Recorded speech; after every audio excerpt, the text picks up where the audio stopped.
weekend still to come. Many Obama supporters are in an uproar over Clinton's RFK comments, but was Hillary making a legitimate historical reference? Our panel breaks it down. In 1992, until he won the California primary somewhere in the middle of June, right? We all remember Bobby Kennedy was assassinated in June in California. That was Hillary Clinton in South Dakota defending her decision to stay in the race. Those comments set off a firestorm of controversy, forcing the former First Lady to apologize immediately after. Take a listen. The Kennedys have been much on my mind the last days because of Senator Kennedy, and I, regret that if my referencing that moment of trauma for our entire nation, and particularly for the Kennedy family, was in any way offensive. I certainly had no intention of that whatsoever.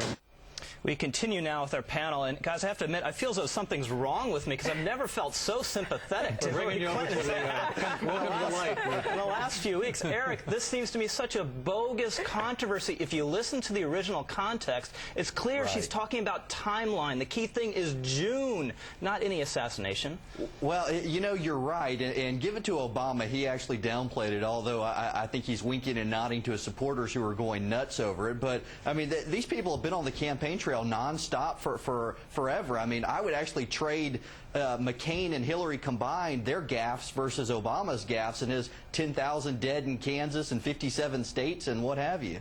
Kelly, come on. You got to give Hillary a break here, right? I mean, it's clear she was saying that race in '68, historic race, was still hot and heavy in June. Well, I think at this point, the Clintons, both of them, I mean, between her comment this weekend and former President Clinton's comment about there being a conspiracy against Senator Clinton today, I think that both of them sort of have a bit of a case of verbal diarrhea. And while perhaps there are people who took this comment and ran with it, they could have only done that had they said, image, Kelly. well, sorry, but they both need some kaopectic or only to allow Howard Wolfson and Maggie Williams to do the talking from now on. Because I think you're not allowed to do product endorsements on the air. Because they both need to stop. I think that they just need to stop. Perhaps people ran with it, but they only could do so because it was such a stupid thing to say. Well, Amanda, the reason why she said it in the first place is because everyone, the Democratic establishment, Jimmy Carter, the press, are saying you have to get out of the race now. And she's saying, no, Democratic races have gone longer than this one.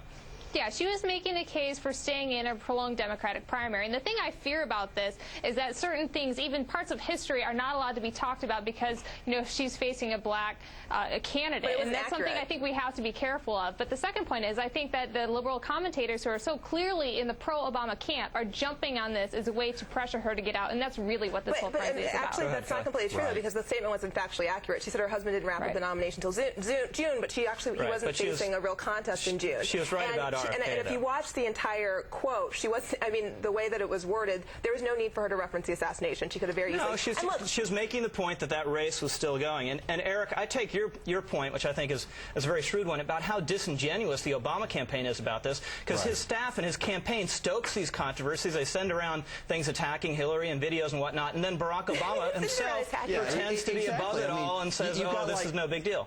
The entire liberal commentariat out there has decided it's in the bag for Barack Obama, and half the mainstream media as well. Unlike McCain, who says, I'm going to run a clean campaign, not a negative campaign, lets the surrogates do all the dirty work.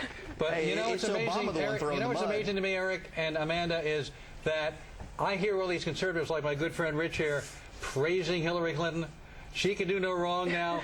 And if she were the nominee apparent, you'd be down her neck like crazy for what she said over the weekend, right? Her up. No, I think Barack Obama is looking better and better to the Republicans every day. No. That's my point. Look, I've said for a year that Obama is the weakest of the two candidates. Yeah, but my point is, he's a nominee apparent at this point. He's a likely nominee. You are praising Hillary Clinton. I've heard nothing but praise from conservatives for Hillary Clinton. We're praising Hillary Clinton. Defending her from a ridiculous attack.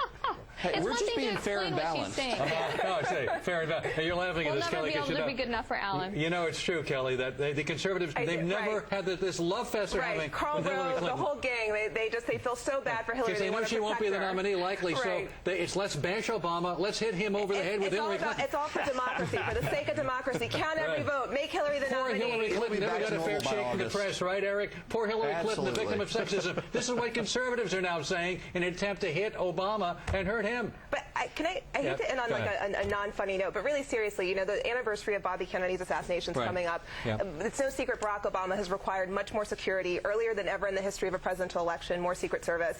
And so that's why the comment generated, I think it struck more of a nerve than it would have. I don't think that this is some grand conspiracy. Yeah, but how much of that security's been for show? Excuse me, you can ask Michael Chertoff. He's the one who made the decision. I think that that's a little. Why would you say it's for show? There were stories early on. There were stories early on when Obama.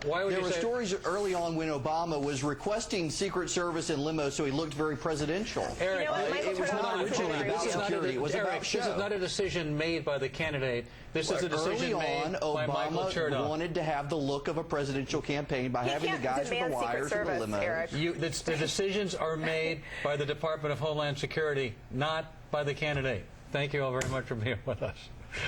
Coming up, the Veep Stakes has begun.